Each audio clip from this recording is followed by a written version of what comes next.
السلام علیکم ویئرس۔ آج سے ہم ایک نیا سلسلہ شروع کر رہے ہیں جس کا نام میں نے اکنامک اپڈیٹس رکھا ہے، اور اس میں ہم latest currency updates, stock exchange کی پوزیشن اور اس کے علاوہ جو کریٹیکل اپڈیٹس ہیں بریفلی میں آپ سے ڈسکس کروں گا۔ تو اس سلسلے کی آج کی جو اپڈیٹ ہے 14 مارچ 2023 کے حوالے سے ہے۔ سب سے پہلے ہم بات کرتے ہیں کرنسی ایکسچینج ریٹس کے حوالے سے۔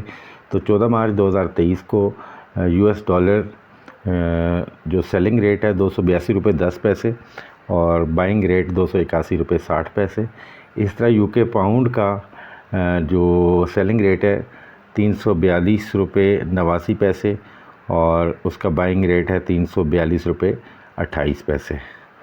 یورو کی اگر بات کریں تو یورو کا بائنگ ریٹ 302.51 اور اس کا سیلنگ ریٹ اس کا بائنگ ریٹ جو ہے وہ 205.12۔ سیلنگ ریٹ 205.48 اور بائنگ ریٹ 205.12۔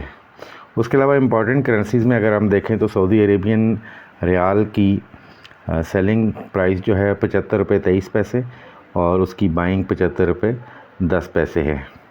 یو اے ای درہم کو اگر ہم دیکھیں تو اس کی سیلنگ 77.35 77.35 اور اس کی بائنگ 77.22 ہے۔ ناظرین، آپ کو پتہ ہے کہ آئی ایم ایف کے ساتھ ہماری ڈیل چل رہی ہے اور کافی عرصے سے in spite of the fact کہ ان کی بہت ساری ٹرمز اینڈ کنڈیشنز میٹ کر دی گئی ہیں، ابھی تک جو نیکسٹ انسٹالمنٹ ہے وہ ریلیز نہیں کی گئی اور اس پہ نئی ٹرمز اینڈ کنڈیشنز جو ہیں وہ ڈالی جا رہی ہیں۔ اس حوالے سے بینک آف امریکہ کے جو ایک ایکسپرٹ ٹیم ہے انہوں نے یہ کہا ہے کہ اگر پاکستان کو جلد ہی یہ انسٹالمنٹ ریلیز نہ کی گئی تو پاکستان اپنے ذمے واجب الادا جو ایک ساتھ ہیں پرانی وہ پے کرنے کے قابل نہیں ہوگا۔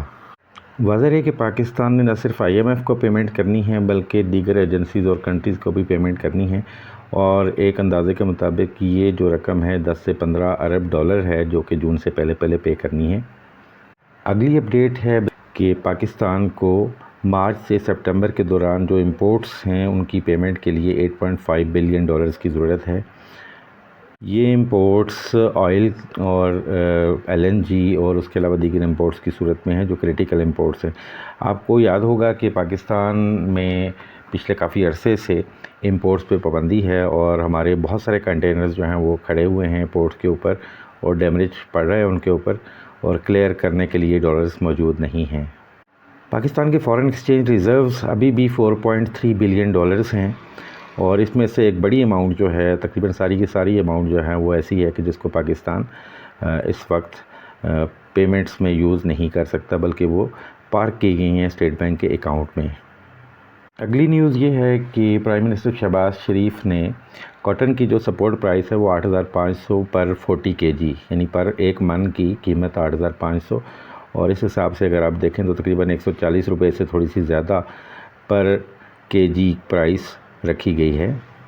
اس کے بعد ایک بڑی امپورٹنٹ اپڈیٹ یہ ہے، آپ کو پتہ ہے عمران خان جو سابق وزیر اعظم پاکستان ہیں ان کے حوالے سے ان کی گھڑی کا بڑا چرچا رہا، اور کورٹ نے یہ کہا تھا کہ قیام پاکستان سے لے کر اب تک جتنے لوگوں نے توشہ خانہ سے پیسے لیے ہیں یا گفٹس لیے ہیں ان کی تفصیلات جاری کی جائے۔ تو اس حوالے سے 2002 سے لے کر 2022 تک کے جو لسٹ ہے وہ ایشو کر دی گئی ہے، اور اس میں بڑے بڑے نام آپ کو نظر آتے ہیں۔ آلموسٹ تمام سیاستدان، جرنیل، بزنس مین اور سیکرٹریز اور اس طرح کے تمام لوگوں نے گفٹس لیے ہیں، اور کئی لوگوں نے بڑی بڑی اشیاء یہاں سے لی ہیں۔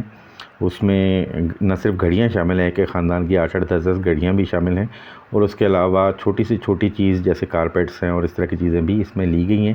بڑے ہوش ربا انکشافات ہیں، اور اس حوالے سے یہ ہے کہ عمران خان کے اوپر جو مقدمات درج کیے گئے ہیں اس حوالے سے ان کی اوپر بھی کوسچن اٹھائے جا رہے ہیں کہ کیا صرف عمران خان کا احتساب ہونا ہے یا جتنے لوگوں نے یہاں تحائف لیے ہیں، بائی کیے ہیں، کیا ان سب پہ مقدمات درج ہونے چاہیے۔ اگلی خبر یہ ہے کہ monitoring committee of the government of Pakistan منعقد ہوئی اسحاق ڈار صاحب کی صدارت میں، اور اس میں یہ نوٹ کیا گیا کہ گورنمنٹ کے آفیشلز نے 16 لگژری گاڑیاں جو ہیں وہ ابھی تک واپس نہیں گئیں، اور یہ کہ اس حوالے سے انسٹرکشن دی گئی ہیں کہ گاڑیاں واپس لی جائیں۔ اس میں یہ بتایا گیا کہ اوورال 30 گاڑیاں جو تھیں کیبنٹ ممبرز نے استعمال کی تھیں، اور اس میں سے 14 واپس ہو گئی ہیں، جبکہ 16 ابھی تک واپس نہیں کی گئیں۔ اب ہم بات کرتے ہیں پاکستان سٹاک ایکسچینج کی۔ آج جو والیوم تھا ٹوٹل وہ 18,52,50,764 تھا، جبکہ گزشتہ روز کا والیوم جو تھا وہ 28,92,74,485 ٹوٹل رہا، اور جو اوپننگ انڈیکس تھا وہ پی ایس ایکس کا وہ 41,856.85، اور کلوزنگ بیلنس ہے 41,416.43، اور یعنی کہ آج جو نیٹ چینج آئی ہے وہ 40 پوائنٹس کی ہوئی ہے، -40 پوائنٹ کی۔ تو اس کا مطلب کہ آج جو انڈیکس ہے وہ کم ہوا ہے کل کے مقابلے میں، اور آج 113 کمپنیوں کی پرائسز میں اضافہ ہوا، اور 184 کمپنیوں کے شیئرز کی قیمتوں میں کمی ہوئی، اور 22 ایسی کمپنی ہیں جن میں کوئی کسی قسم کی چینج نہیں ہوئی۔ تو ناظرین، یہ چیدہ اپڈیٹس تھیں 14 مارچ کے حوالے سے۔ انشاءاللہ حاضر ہوتے ہیں نئی اپڈیٹ کے ساتھ۔ اجازت دیجیے گا، اپنے ویلیوبل کمنٹس ضرور دیجیے گا کہ آپ کو یہ سلسلہ کیسا لگا۔ حاضر ہوتے ہیں نئی اپڈیٹس کے ساتھ، اجازت دیجیے گا، اللہ نگہبان۔